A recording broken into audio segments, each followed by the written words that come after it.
जिस प्रकार से देश के प्रधानमंत्री नरेंद्र मोदी जी का नाम आया है, मानो कि यूएसए ने तय कर लिया है कि उनकी कमजोर नब्ज को दबाया जाए और उसी के कारण ट्रेड डील हुआ है और उसी के कारण भारत का कितना भी अपमान डोनाल्ड ट्रंप करे, मोदी जी के मुंह से एक लफ्ज नहीं निकलता। गुजरात में किसानों का एक पैसे का कर्जा माफ नहीं किया जा रहा है। गुजरात के समंदर किनारे पे और अडानी के पोर्ट पर से लाखों करोड़ की कीमत की ड्रग्स पाई गई। खाली पड़े सरकारी पदों में भर्ती नहीं हो रहे। आए दिन दलित, मुसलमान, आदिवासी को जाति और धर्म के नाम पे पीटा जा रहा है। बहन बेटियां सुरक्षित नहीं है। तो गुजरात के इन तमाम सवालों को लेकर आज गांधीनगर में हल्ला बोल किया है। आने वाले दिनों में दिल्ली चलेंगे और मोदी जी का इस्तीफा मांगेंगे और कहेंगे कि जब चूंकि आपका एप्स्टीन फाइल्स में नाम आया है, एक गुजराती के तौर पे आपने हमको शर्मिंदगी महसूस करवाई है।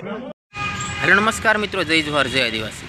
माननीय धारासभ्य छेतरभाई वसावा जे नर्मदा जिला में दाहोद जिला में जे गरीब परिवार से बसा आदिवासीओना से दोस्तों, एमना विषे शू सवाल उठायो छे, शू जवाब मळे छे दोस्तों, ए विडियो तमे छेतरभाई वसाવાનો लाइव જોઈ લો। આજે સન્માન્ય વિધાનસભાના ગૃહમાં મારા જે તારાંકિત પ્રશ્ન હતા એમાં 23 નંબરનો પ્રશ્ન હતો, નર્મદા અને દાહોદ જિલ્લામાં કુપોષિત બાળકોની સંખ્યા કેટલી છે। ત્યારે સરકારશ્રીના મંત્રી દ્વારા એ આંકડા સહિત મને જાણકારી આપવામાં આવી છે કે નર્મદા જિલ્લામાં 11,253 અને દાહોદ જિલ્લામાં 19,594 બાળકો કુપોષણથી પીડાય છે। સાથીઓ, એક બાજુ ગુજરાત મોડલની વાત થાય છે, એક બાજુ સમાનતાની વાત થાય છે અને એક બાજુ એક એવો વિસ્તાર છે કે જ્યાં લાખો બાળકો પોતાના કુપોષણથી પીડાય છે। જ્યારે પણ સીએમ નો કાર્યક્રમ હોય, મંત્રીનો કાર્યક્રમ હોય, વડાપ્રધાનનો કાર્યક્રમ હોય, 2 કરોડના નાસ્તાના ખર્ચા કરવામાં આવે છે, 7,71,00,000ની ત્યાં ભીડ ભેગી કરવા માટે બસોનો ઉપયોગ કરવામાં આવે છે, 3,335 રૂપિયાની થાળી ત્યાંના મહેમાનો માટે પીરસવામાં આવે છે, 15 કરોડના ડ્રોમ, મંડપ અને સ્ટેજો બનાવવામાં આવે છે, પણ ત્યાંના બાળકોના કુપોષણ દૂર કરવા માટેના ફૂડ બિલો મંજૂર કરવામાં આવતા નથી। જણાવવામાં આવે છે કે ગ્રાન્ટ નથી। આંગણવાડીઓનો પગાર વધારો કરવામાં નથી આવતો, આંગણવાડીઓના ગરમ નાસ્તાના અને ફ્રૂટના બિલો મંજૂર કરવામાં નથી આવતા, જણાવવામાં આવે છે કે ગ્રાન્ટ નથી।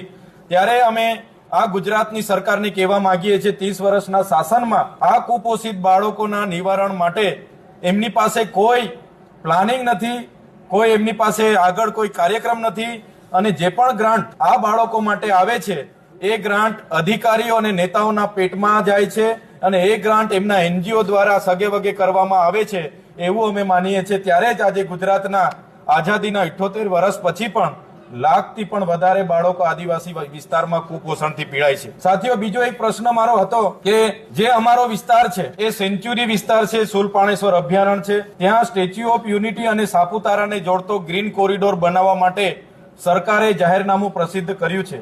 ત્યારે એ વિસ્તારમાં 21 ગામો અને એમની ગામ પંચાયતોએ 4 વખત ગ્રામ સભાઓમાં આ પ્રોજેક્ટ અમને મંજૂર નથી, અમે એમાં જમીન આપવાના નથી, એ પ્રકારના ગામ સભાઓના સર્વાનુમતે અસહમતિ દર્શાવતા ઠરાવો આપવામાં આવ્યા છે। છતાં પ્રશાસન દ્વારા ત્યાં વસતા આદિવાસી લોકોને જબરજસ્તીથી એમની ખેતીની જમીનો કોઈ પણ જાતના વળતર અને વિસ્થાપન વગર ત્યાંથી સંપાદિત કરવાની તજવીજ ચાલે છે। ત્યારે આજે એ પ્રશ્નને લઈને પણ અમારો વિધાનસભામાં પ્રશ્ન હતો 46 નંબરનો। ત્યારે આજે આપના માધ્યમથી અમે સ્પષ્ટ કરવા માંગીએ છીએ, એ ડેડિયાપાડા સાગબારાના વિસ્તારમાં એ પ્રોજેક્ટ અમે સર્વાનુમતેથી નામંજૂર કરતો અસહમતિનો ઠરાવ આપ્યો છે અને આવનારા દિવસોમાં પણ વિકાસના નામે એક પણ ઇંચ જમીન અમે ત્યાં આપવાના નથી। એ જ પ્રકારના સાથીઓ, આજે મારો એક ત્રીજો પ્રશ્ન 55 નંબર પર, અમારા વિસ્તારમાં નર્મદાથી પાણી પુરવઠાની એક ઝરવાણી પ્રોજેક્ટ બનવાની છેલ્લા 3 વર્ષથી કામ ચાલે છે। 54 ગામમાં અમે પાણી પૂરું પાડીશું એમ દર્શાવીને કરોડો રૂપિયાના એમને બિલો ચૂકવવામાં આવ્યા છે। આજે એક પણ ગામને એક ટીપું પાણી પણ એ યોજનાથી મળ્યું નથી અને અત્યારે પણ કહેવામાં આવે છે કે તાત્કાલિક અસરથી એ તમને પાણી મળશે। સાથીઓ, આ એક ભ્રષ્ટાચારનો ઉત્તમ નમૂનો છે। કરોડો રૂપિયાની યોજનાઓ બને છે અને એના બિલો પણ ચૂકવાઈ જાય છે, પણ ગ્રાઉન્ડ પર લોકોને પાણી મળતું નથી।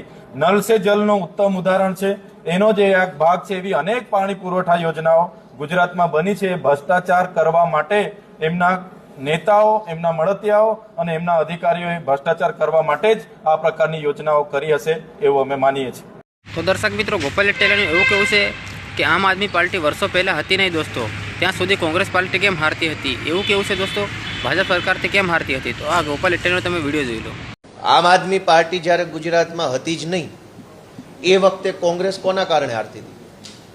30 વર્ષ સુધી કોંગ્રેસ પાર્ટી બીજેપી સામે ટક્કર નથી લઈ શકી, ચૂંટણી નથી જીતી શક્યા. 30 વર્ષ અમારા જન્મ પહેલાના આ લોકો હારતા આવે છે. 1995 થી ચાલુ કરીએ તો 2022 સુધી કોંગ્રેસ પાર્ટી હારતી આવે છે. અમારો તો ક્યાં રાજનીતિમાં જ જન્મ નહોતો.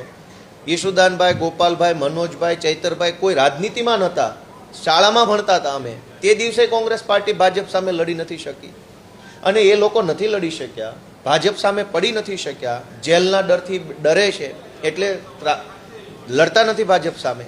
ત્યારે જ તો અમારે રાજનીતિમાં આવવું પડ્યું. 2002માં તો હું પ્રાથમિક શાળામાં હતો, 2006માં માધ્યમિક શાળામાં હતો. એ વખતે કોંગ્રેસ પાર્ટી શું કરતી હતી? અમારી જેવા સાવ સામાન્ય પરિવારના છોકરાઓ સંઘર્ષ કરીને ધારાસભ્ય બની ગયા જનતાના આશીર્વાદથી. એ બાબત કોંગ્રેસથી કે ભાજપથી સહન નથી થતી, કેમ કે કોંગ્રેસ અને ભાજપ બંને ઠેકો લીધો છે કે રાજનીતિ અમે જ કરીશું. અમારા છોકરાઓ, એમના છોકરાઓ, સગાવાલા, ભાઈ ભત્રીજા જ કરશે. ગુજરાતના ગામડાના સામાન્ય ખેડૂત પરિવારનો દીકરો ધારાસભ્ય નહીં બને, એવો માહોલ ભાજપ કોંગ્રેસે કર્યો.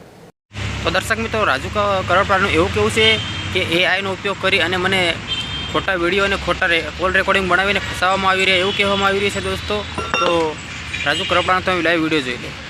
એઆઈનો ઉપયોગ કરીને કે અન્ય ટેકનોલોજીનો ઉપયોગ કરી આમ આદમી પાર્ટીના નેતાઓ, જેને ખરેખર રાજુ કરપડા ખટકે છે એવા નેતાઓ રાજુ કરપડાને ખરાબ ચિતરવા માટે થઈ અને ખોટા ઓડિયો બનાવી અને પ્રેસ કોન્ફરન્સો કરી રહ્યા છે.